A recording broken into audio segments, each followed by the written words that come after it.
Sir ఇప్పుడు మన వాళ్ళు వాటర్ సకింగ్ మిషన్లు ఉన్నాయి కదా సార్, అవి యాక్చువల్ స్వాతి మెయిన్ రోడ్ తీస్తున్నారు సార్. వాటికంటే కూడా ఓల్డ్ ఎంఏజ్ అట్లా తీస్తే ఇళ్లలోంచి వాటర్ వచ్చేస్తారు సార్ బయట. ఎలా వర్షం కూడా తగ్గింది కదా కొంచెం వీళ్ళకి. కాదు సార్, ఇప్పుడు మన దగ్గర సకింగ్ మిషన్స్ ఉన్నాయి కదా సార్, మామూలు బళ్ళు ఉన్నాయి కదా, వాటిని ఓల్డ్ ఎంఏజీ హౌసింగ్ బోర్డు లో తిప్పితే సార్ అది ఇళ్లలోకి వచ్చేసారు వాటర్. అది ఓల్డ్ ఎంఏజీలో తిప్పితే కోటిరెడ్డి గారు కార్పొరేటర్ అన్ని సందులో ఉన్నాడు, అతను ఇక్కడే ఉన్నాడు. 43 కింద వస్తుంది సార్, 43 కింద వస్తుంది ఓల్డ్ హౌసింగ్ బోర్డు.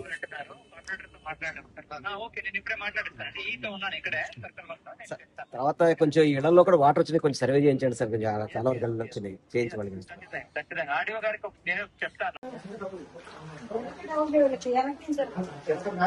సార్ అక్కడి నుంచి వస్తాయి.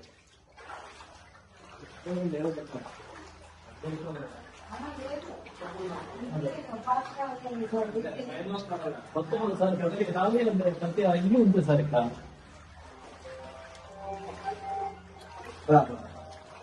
ఎక్కడి నుంచి వాటర్ మరి మసీద్ రోడ్ లోకి వచ్చాయి. మసీద్ రోడ్ లో మన రత్నావళి నుంచి సందులోకి వచ్చాయి. ఇటు వచ్చాయి మళ్ళీ. చాలా ఇబ్బంది పడుతుందని చెప్పిన కాడి నుంచి కూడా ప్రజలందరూ కూడా చాలా అప్రమత్తంగా ఉన్నారు.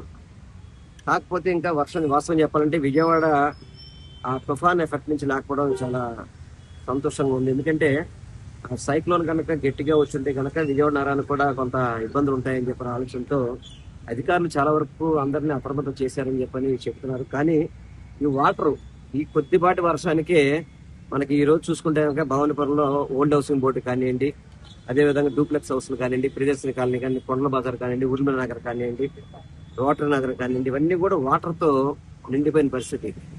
వీటిని సరైన టైంలోనే ముందులోనే గనక స్కిల్ట్ సరిగ్గా తీసేసి ఉంటే కనుక, ఎందుకంటే ప్రతి సంవత్సరం సమ్మర్ అయ్యేటప్పటికీ కాలువలన్నీ కూడా పూడికలు తీసే పరిస్థితి ఉండేది. అది ఈ శానిటేషన్ కాకుండా సపరేట్ గా పెట్టి చేసేది. కానీ అట్లా చేస్తుంటే కనుక ఈ వాటర్ కూడా వచ్చే పరిస్థితి ఉండేది కదా. ఎందుకంటే ఇవన్నీ కూడా రోడ్లు వేసి అంతా డెవలప్ చేసిన ఏరియా ఇదంతా కూడా. కాలువలు పూడికలు సరిగ్గా తీయకపోవడం వల్ల వచ్చిన ప్రాబ్లంతో ఈ చిన్నపాటి వర్షాలు కూడా. ఎందుకంటే మనం చెప్పుకోవడానికి గత 4 రోజుల నుంచి సైక్లోన్ చెప్పుకుంటాం, కానీ అది మన విజయవాడకి అంత పెద్ద ఎఫెక్ట్ చూపెట్టే పరిస్థితి లేదు. అయినా కానీ ప్రజలు ఇబ్బంది పడే పరిస్థితి. ముఖ్యంగా చెప్పాలంటే షాపుల్ని బలవంతంగా కట్టించేస్తారు. వాస్తవంగా ఎవరి కాళ్ళు రోజువారీ బతికే వాళ్ళు చాలా మంది ఉంటారు.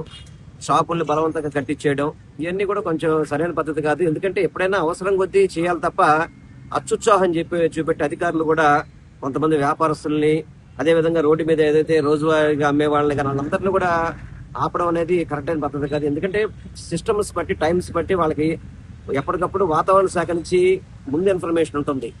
దాని ప్రకారం చేయాలి తప్ప ఎక్కడో ఇది బాగా జరిగిపోతున్న 6 రోజుల నుంచి భయప్రాంతులు చేసే విధంగా, మామూలుగా చెప్పాలంటే భయప్రాంతులు అయిపోయారు విజయవాడ నగర ప్రజలు కావచ్చు, ఆంధ్ర రాష్ట్ర ప్రజలందరూ కూడా.